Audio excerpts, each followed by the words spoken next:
Nangadef, Nangadev. Habarigani, Habarigani. Balumkum, Balumkum. Mawini, Moeli. Abu Shini. Abu Shini. I greet you in many tongues of the African nations. Hello and welcome. In the African tradition, before I proceed, I want to ask the elders, do I have permission to address you this morning? Yes, yes. Thank you. The video we just watched, We Are Africans, is a theme song that I have adopted for the African Roots and Heritage Foundation. Ooh. So just to give you a little history about the African Roots and Heritage Foundation, we actually started under another name in Detroit, Michigan, called Metro Detroit Intellectual Society. The reason why I put together that society is because I am an artist, okay? And just to tell you, I grew up in Detroit, Michigan. I went to Cass Technical High School, and I graduated from the Performing Arts curriculum. As an artist, I found myself not producing my art. And I figured there was a lot of people just like me. Because artists, they get into their art and then they feel self-conscious about the art and they don't want to share their art because they feel so self-conscious. So I felt that many people felt just like me. So I went online and I found one other individual that had the same idea. And we um, ordered a meeting and about 12 people showed up. And we decided that we would create what was called a circle of critique. And we pulled together poets, novelists, playwrights. And what we would do when we would come together, we met once a month. It was simply in our circle, we would present our writings. And we would allow the other artists to chime in on our skills. And this was a way that we began to develop ourselves, okay? And we had some very dynamic artists. One person in particular, by the name of Jerry Henderson, he was a profound rap poet. And I found myself in the role of a producer. I would go out and find shows to put my artists on display. And from there, it grew into going from a performance artist to a published artist. So I actually created a second company called the African Princess Photographs and Publishing, right? So I began to encourage my writers to go from that notepad, from that computer file, into a book, into a CD. So when we went out to perform, when people say, "Oh, I love your poetry," it's like, okay, here's my book for $10. Okay, Kim just talked about taking that art into a treasure where it can make your livelihood. There's a scripture in the Bible said that your gift will make room for you. So this is a way that your gift can make room for you. And so with this one particular artist, Jerry Henderson, he was so profound that we even began to perform at funerals, okay, and perform at weddings. He just became a demanded artist. People wanted to hear what he had to say. And we actually went another step. One of the artists was an independent film producer. So she would videotape our performances. And again, that became another measurable piece that we can support. At the time it was called MDs, through our works. Okay, your gift will make room for you, and it also create a livelihood for you. So we have to be diligent to take our art, which is a God-given talent, from ourselves into some form that can be shared with the world. And one of the things that I always like to think, and I truly believe, is that each individual is born with gifts and talents. And as you grow, you nurture those gifts and talents. And then those gifts and talents are actually on loan to you because it's not for you, it is actually for the people that will glean from you. And that's why it's your responsibility as an artist is to put yourself into whatever medium form for the world to partake. Because think of it like this. There may be someone on the verge of suicide. God knows. The Creator knows this. You don't know. Okay? But He put in you a song that gives you hope, that gives you another reason to live. And that person may be on the other side of the world, and they hear that song and they are saved. Yes. Okay? And that's the power of art. It has the propensity to move, to galvanize, to change people, to uplift, to motivate, Amen. to inspire. Amen. And when God gives you that gift, you must give it back to the world, Yes. because it's not for you. It is for those that would glean from you. Okay, so I was living in Detroit, and I had to move actually down to Columbus, Ohio. And I was an established 501c3. And moving into a new environment, I didn't think so much about the artists that I had left behind in Detroit. And I didn't know anybody in Columbus. But one of the things that began to occur to me in living in this city that was starkly different than my city is that everywhere I went, I met a different African. When I say a different African, from a different region. On the job that I worked on, which I worked for Franklin County at the time, there were 7 different African nations represented on my job. Okay, Rwanda, Nigeria, Guinea, Ethiopia, Eritrea, the Gambia, and Nigeria. And so I formed relationships with these individuals. But beyond work, when I just go to the gas station, I'm running into another African. I go to the supermarket and I'm running into another African. I go to the shopping mall, and at one point I said, wow, this is little Africa. And I said, what am I seeing? What is unfolding before me? And I decided to change my organization to fit my future goals in Columbus. So myself and another lady by the name of Edith Cooper, we came together, and I was telling her how I just seen all these Africans, and she's lived there all her life, and she said, well, we should do a festival. I said, a festival? Okay, we can do that. And so we got together, we planned for 9 months, and we created the very first Black Cultural Festival. We went to all of the African associations, and anybody that I would meet, I said, do you have an association? You know, introduce me to the president of your association, you know, plug me in here, plug me in there. And they would do that. And I invited them all to participate in the festival. But when the festival actually took place, they were ghosts.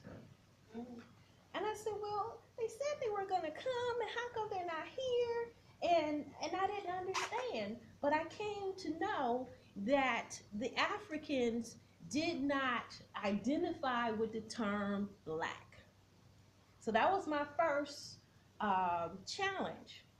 So we went back, And we thought about it, or I thought about it, and I said, well, how can I get the Africans to participate? Because we're here in this city and we have something that, as far as I'm concerned, no other city has, where all of Africa, at least 37 different nations and large populations lived in a city where we do everything together. Meaning they're second generation. When they're sending their children to school, you have Tanzania sitting here, Sierra Leone sitting here, African Americans sitting here, Kenya sitting there, South Africans sitting there. They're all at the same table, learning at the same time. As when I grew up in Detroit, it's segregated, African American, African American, African American, African American, African American. So they have a total different worldview as children. So I said, we have to capitalize. We have to bring these African nations together. So I went back to the drawing board, and that's when I came up with the African Roots and Heritage Foundation. And when I went the second year and went to the 37 different associations, African associations in Columbus, they were willing to come on board. They said, okay, we fit, we can identify. And my logic behind it was, no matter when you came to America, you came from Africa. So everybody, be it what they call the historical diaspora, which those who came over in the slave ship, or those continental diaspora that came in the last 20 years, no matter when you came from Africa, you have those African roots. And the purpose of the foundation was to share the culture. Because what I did realize, the Kenyans lived over there, the Nigerians lived over there, the South Africans lived over there, the Senegalese lived over here, and they stayed in their own little pockets. And then they really didn't deal with the African Americans. But there was problems sprouting up with culture in the high schools, where the African American young men wanted to date the Somalian or the Ethiopian girls, and they found that they couldn't date them, and they didn't understand why these girls were unavailable. So in my programming, I had a youth forum where I invited all of the youth, the African Youth League, the United African League, the Young Rwandan Africans, and so forth and so on. And I invited them to come together in a forum during the festivals to talk about what they are facing as youth in the high schools. Because see, we didn't have that problem. We had the same cultural values, or very similar, but they had different cultural values. So let's talk through them. And ultimately, my idea for the African Roots and Heritage Foundation, I found, or I think in myself, that if we can bring all of these countries together here in America and actually exemplify unity without being uniform, then we will be the microcosm of unity for the continent. That was my desire. So in doing so, when we launched the second festival, which was in 2008, being led, I have to say, being led by my ancestors, I'll say it freely, I am very spiritual, and I try to be in tune to what our ancestors want for us right now. So just blindly obeying the voices that I hear, I wrote letters of invitations to every ambassador in Washington, D.C. that represented an African nation, as well as the ambassadors in Africa, all through South America, the islands, and everywhere, letting them know who I was and the organization of what we were planning on doing. And we needed them to come and participate. And I had a section called the Roll Call of Nations, where we had the flags of every African nation, and every ambassador that did participate just gave us a welcome address for the activities that we are engaging in. Another segment of the African Roots and Heritage Foundation is the language segment. Every program that I produce, as you've seen here, I begin speaking in our mother tongue, okay?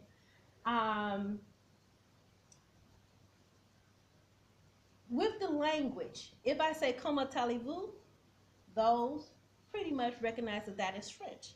If I say ciao bella, you know that's Italian. If I say arriva, andale, andale, you know that's Spanish. But if I say nanga def, you don't know what I'm talking about. If I say abu shini, you don't know what I'm talking about. So the first thing that I wanted to do as a African historian and specialist is to make the community aware of our language. Because I'm a strong proponent that if you are African and you speak your native language, one, I can begin to recognize it just as quickly as I recognize the European languages. But more importantly, when you speak your native language, I, who was torn away from Africa, I get the opportunity to hear the sweet voice of my ancestors. So I charge every African to speak their native language, as well as I charge every African American to get to an African and learn a native language. It's twofold. It has to go both ways in order to create that unity. To test my theory, I just had it in my mind that whenever I do a show, be it a small show or a big show, I gathered artists to perform from Tanzania, a rap group. They would rap in Kiswahili. I have an artist from Rwanda that would do his song in Kiya, Rwanda. I had a griot from Mauritania that spoke Pular, and she would do her rendition in Pular. One Kwanzaa, I had all of them perform, but more importantly, to know that what I was doing was on point. The Spirit spoke. The spirit of the ancestors spoke in this particular program. And I had the young lady singing Pilar. And in this particular audience, and I tend to do a head count. In this particular audience, we had 13 different African nations represented, okay? And the only people that spoke Pular was herself and her instrumentalist, okay? She sang this song, and it was so moving and so powerful that you thought at one point in time the Holy Ghost went through the church, okay? Everybody jumped up on their feet and began to dance in the aisles and clap their hands, okay? I did not even know what she was saying. She speaks Pular, okay?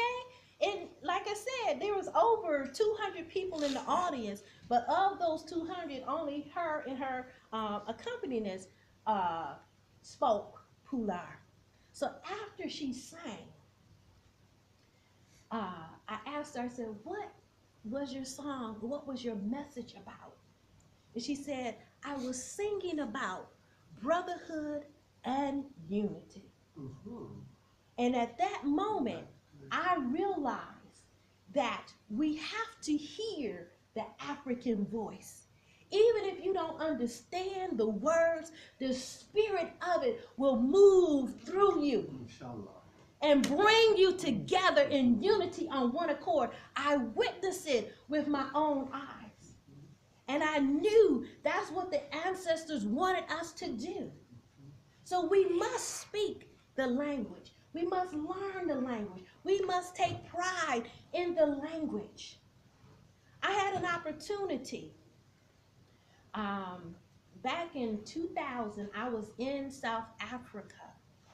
And I ran into a group of Angolans. And it's me to always ask, where are you from? What is your ethnic group? What's your mother tongue? And he said, well, I'm from Angola, and I speak Portuguese. And I'm like, no, not your colonizing tongue. I want to know the tongue of your mother, the tongue of your grandmother. And so he told me that he spoke Kibundu. And I said, well, why do you not speak Kibundu? He said, well, if you speak Kibundu, it means that you're not educated. And so we prefer to speak Portuguese. And so I, being as dramatic as I am, I began to cry big crocodile tears because I wanted to really emphasize and make this point.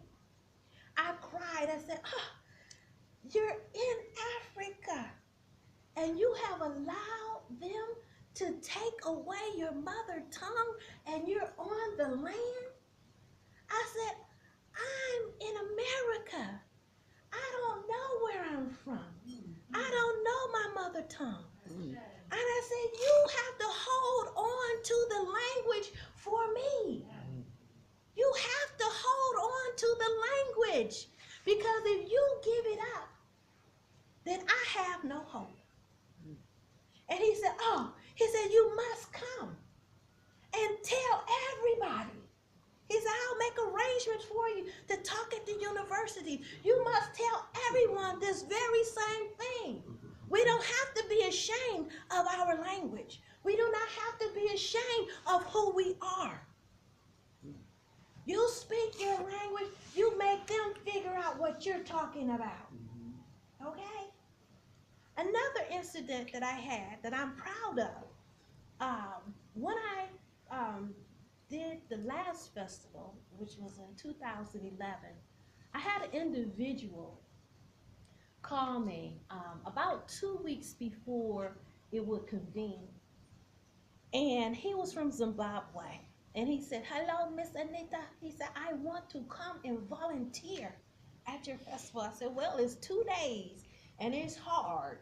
And I said, we start at 6 o'clock in the morning sharp and we go to midnight both days. I said, if you can do that, then yes, I welcome you because I need the help. And so I call him my firefly or my lightning bug, because not only did he help put the physical things in place and aid people around the festival, he engaged the elders. He engaged everyone at the festival. I think he introduced himself to everybody there, okay? Gathering knowledge, sharing knowledge. And I really appreciated his add to the festival. And then about 3 or 4 days after the festival had convened, he called me again. He said, Miss Anita. I said, yes.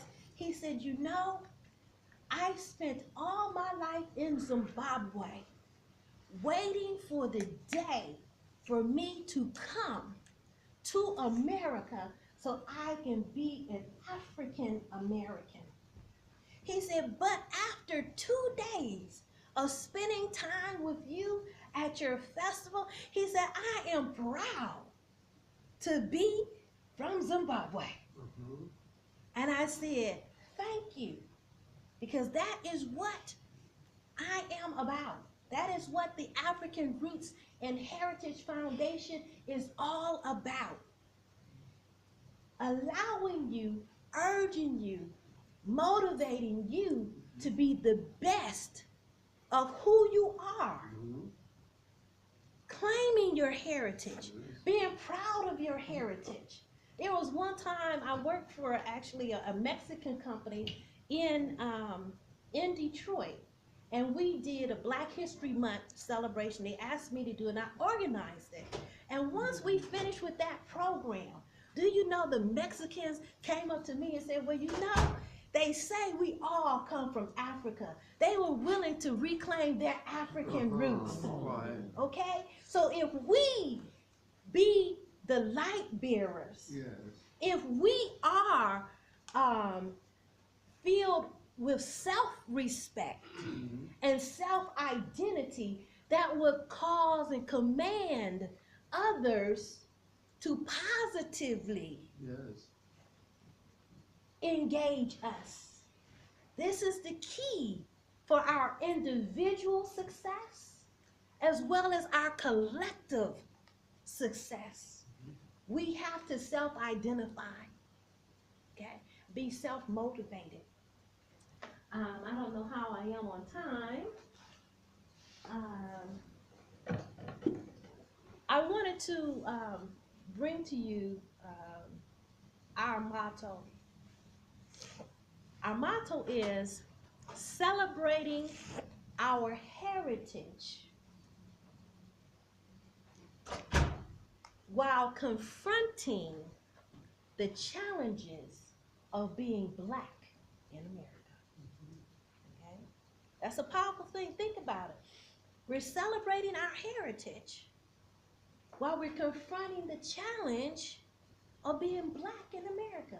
Are we not being challenged Yes. for our Blackness in America Yes, right now? yes, yes. Are we not in the midst of American genocide? Yes, indeed. Where yes. white supremacy and police brutality Yes. is killing us at will? It is a challenge Challenge. to be Black in America. Mhm. Okay? So we took that on as our motto, as leading and guiding us in ensuring us, reconfirming for us the need to continue being uplifted, being filled with pride as to who and what we are. Yesterday, briefly, I talked about W.E.B. Du Bois, and he talked about that double consciousness, being that, in his terms, of a Negro and of an American. Yes. And I say to you today, as I walk in Du Bois's footsteps, let's have a single consciousness in terms of your African identity. Let's have a single consciousness and allow that single consciousness to propel you forward. Mm-hmm. Let that single consciousness be your morning, noon, and night, your conversation and how you engage with your spouses, with your family, with your parents, with your children, with your nieces, with your nephews, with your coworkers, with your friends, with your community. Let's have a single consciousness of who and what we are as Africans in America. No matter what time period, we have to take on that one single mind and have one agenda to uplift our people. Kim's not coming back.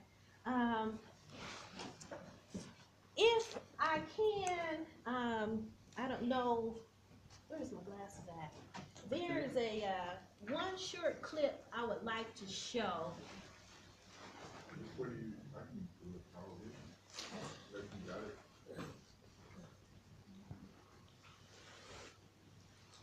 And this clip is by, it was created by a young lady from Kenya. And 10 minutes? Okay, that's good. And she created a film that I feel that is very timely. And it speaks to the reconciliation of Africans and African Americans.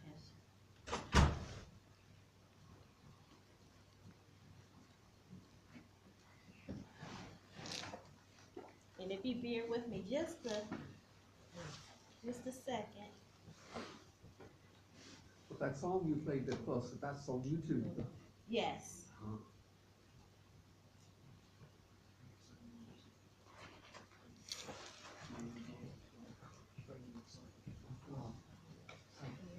Oh, Mr. Tech Guy. Mr. Tech Guy. What's his name? I'm sorry.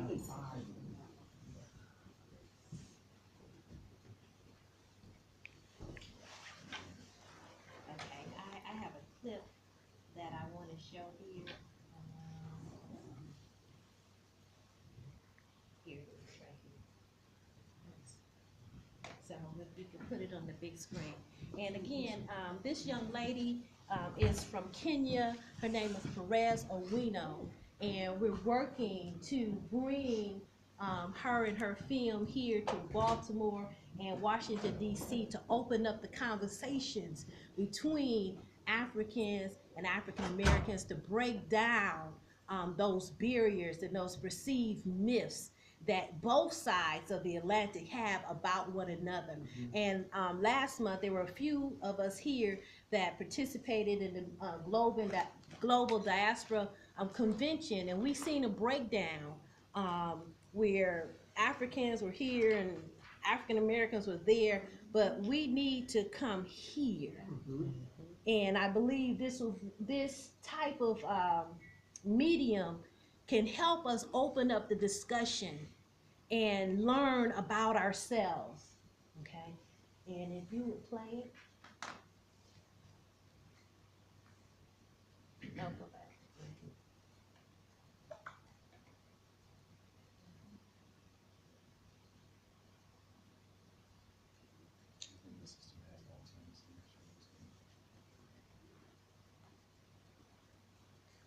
Oh, okay. Is it on YouTube? Do you know? I don't think so. I don't think so.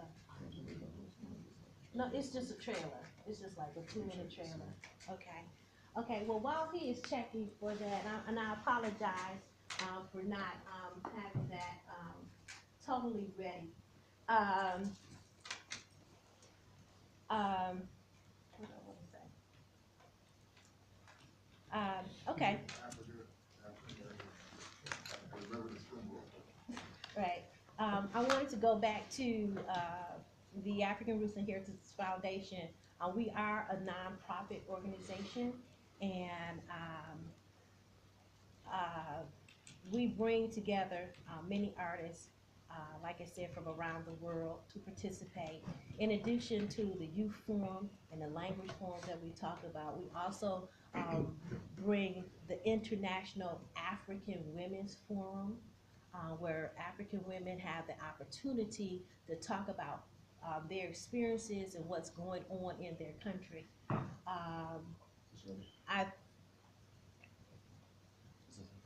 Okay, all right, thank you. A long time ago, in the land of warm waters, there lived 2 brothers born of the same mother. They grew up inseparable until one day one of the brothers disappeared. And no matter how hard the villagers searched, he could not be found. And then one day, in a distant land of cold winters, the daughter of one brother walked towards the daughter of the other. With every step, they drew closer, until finally they walked past each other, like masked strangers, one never noticing the other. There are many Africans that will sit in the class next to an African American and not say one word. Not one word for the whole class. There may be 2 people of color in that class, one African and one African American, and they will not look at each other. For fear of what? And that's the blame game that I feel that. Well, let me finish. Yeah, I'm gonna let you finish. I was called African booty scratcher I don't know how many times. I'm not even sure what an African booty scratcher is. I don't know if it's a stick you scratch your back with. I have no idea, but it's a term we've been calling each other since we've been children. Typically, the darker you are, you tend to be called that term. If you're taught that everything that is black is to be despised, then I really hate the reflection, not in white people, but in black people. Because you remind me of my nothingness. You know who I am because I know who I am. I know where I came from. And I know where I'm going. It's perfect and cool.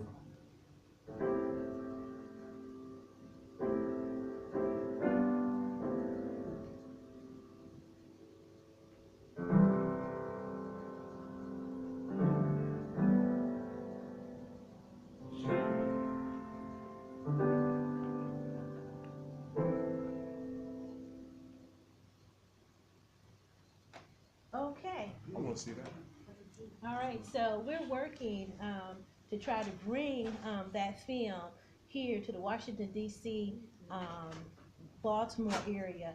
I met Perez Arena in Atlanta this summer, and I promised her, because she just has such a beautiful spirit, and when you watch the film and you have mixed audience, when I say mixed, all Africans here, then you have an opportunity to address those myths, okay? And when you address those myths and you talk about your experiences, you become human. You're no longer those people over there or those people from over there. You become my sister or my brother. I begin to empathize with you. So it's important, it was important for me to help her push this film, because you see Isaiah Washington, he's in the film and he also co-produced the film, but because it's not what Hollywood wants, they have a hard time getting the funding. I said, well, we just have to go underground. I contact a few people, and those few people contact a few people until everybody has been contacted and has viewed this film, because it is critical for this time in African history. Africa is in its renaissance.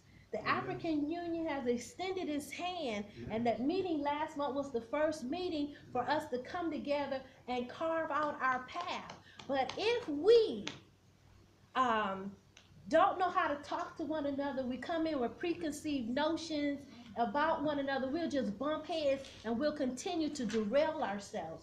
But if we begin to open up that conversation, get out all of the repressed, my impression from that meeting last month is that they were speaking for the very first slave that was captured in 1492. That was a lot of pent up energy. It needs to come out, okay? It has to come out, but we have to have forums for it to come out. And then for the Africans that don't even know our experience, this is a way for them to learn of our experience, and then for us to understand the African experience. And once we begin to bring that understanding together, then we can join hands and we can continue to walk and erect a new glory in Africa.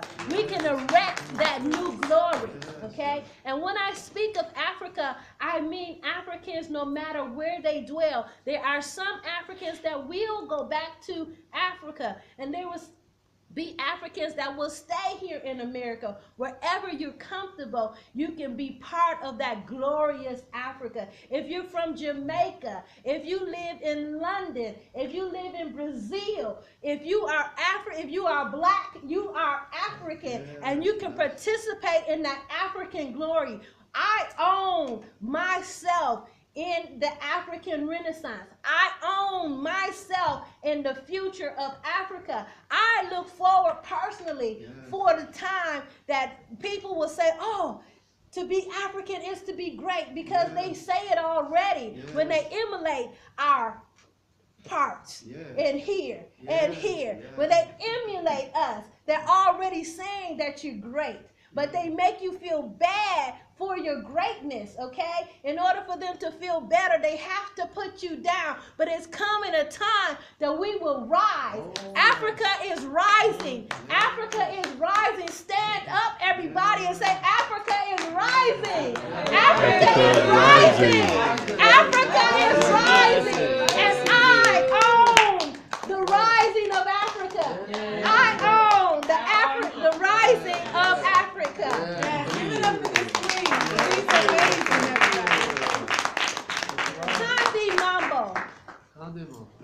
which means thank you. Tesway, Hamway, all of us together. Kwaheri Ya Kuka Ono.